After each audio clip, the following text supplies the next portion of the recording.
प्रत्येक स्त्रीच्या जीवनामध्ये 3 जन्म आहेत. पहिलं ती जन्माला आली, दुसरी ती विवाह झाला आणि तिसरं ती बाळांत झाली. बाळांत शब्दाचा जर विग्रह केला, बाळ होताना यदा कदाचित जिचा अंतही होऊ शकतो, ही प्रक्रिया म्हणजे बाळांत आहे. अशी परिस्थिती निर्माण झाली, एक तर बाळ जगेल नाही तर आई जगेल. डॉक्टरांनी विचारलं नवऱ्याला काय केलं पाहिजे. त्याने सांगितलं की काही झालं तर माझी बायको जगली पाहिजे. सासऱ्यांनी सांगितलं आमची सुनबाई जगली पाहिजे. तोपर्यंत मुलीचे आई वडील आले होते, त्यांनी सांगितलं आमची मुलगी जगली पाहिजे.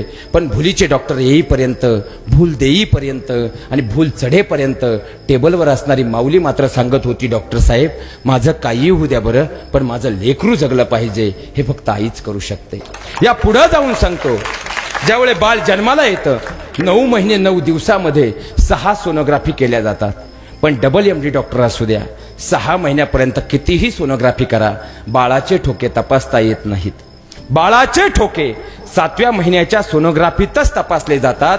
याचं कारण असं आहे की बाळाचे ठोके जर 7व्या महिन्यात पडतात तर आमचं विज्ञान असं सांगतं, आम्ही जो श्वास घेतो तो आमच्या फुफ्फुसांच्या दोन्ही फेफड्यांपर्यंत जातो आणि नंतर हृदयाचे ठोके पडतात. बाळ ताईच्या गर्भात आहे, मग बाळाचे ठोके पडतात कसे? डॉक्टरांना विचारून पहा, डॉक्टर सांगतील आई जो श्वास घेते त्यातला अर्धा श्वास 9 महिने 9 दिवस ती आपल्या बाळाला अर्पण करत असते, म्हणून ठोके पडतात. आणि बाळ ज्यावेळी जन्माला येतं ना, बाळाचा नाळ कापण्या अगोदर बाळ रडतं.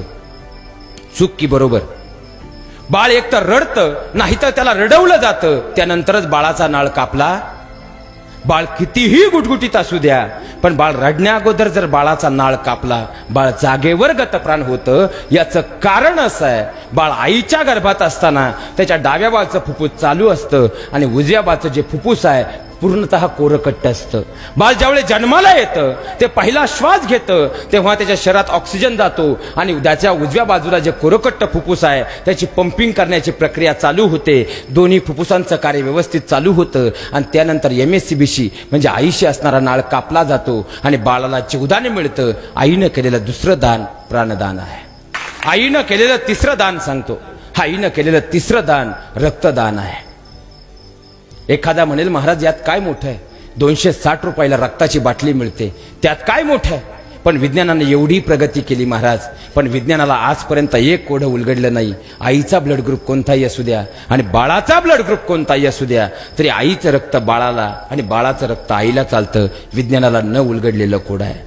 तुम्ही रक्त देऊ शकता, पण तुम्ही रक्त त्यालाच देऊ शकता ज्याच्या शरीरात अगोदरचं रक्त आहे, आणि तुम्ही रक्त त्यालाच देऊ शकता ज्याच्या बरोबर तुमचा ब्लड ग्रुप मॅच होतो. पण आई आणि बाळाच्या ब्लड ग्रुपला कधी कोणती गरज पडत. आणि विशेष म्हणजे आईनं आपल्या शरीरातला पहिला रक्ताचा थेंब दिलाय. या शरीरात रक्ताचा पहिला थेंब जर कोणी दिलाय तो आपल्या आईनं दिलाय, म्हणून आपण उभे आहोत. आईनं केलेलं तिसरं दान रक्तदान आहे. आईनं केलेलं चौथं दान सांगतो, अस्थिदान. आईनं दिलेलं चौथं दान म्हणजे अस्थिदान आहे. 2 भावांमध्ये वाद पेटले तर हाडांच्या बळावर आम्ही बोलतो पाहून घे. कॉलेजच्या गेटवर मुलांची भांडणं झाली तर मुलं म्हणतात कापून टाकेल. ज्या हाडांच्या बळावर आम्ही बोलतोय ना, आमच्या आईनं स्वतःच्या हाडाचं पाणी केलंय आणि तुमच्या माझ्या शरीरातली हाडं निर्माण केली. आम्ही 60 वर्षाचे झालो तरी केसाला डाय करतो, मरेपर्यंत 1.5 टनापर्यंत फेरंदवडी चेहऱ्याला लावतो.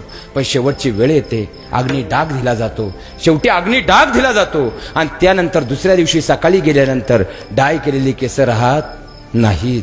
चेहऱ्याला फेरंदवडी लावली, तो चेहरा राहतात ती फक्त हाडं असतात, कारण ते आमच्या आईनं दिलेत.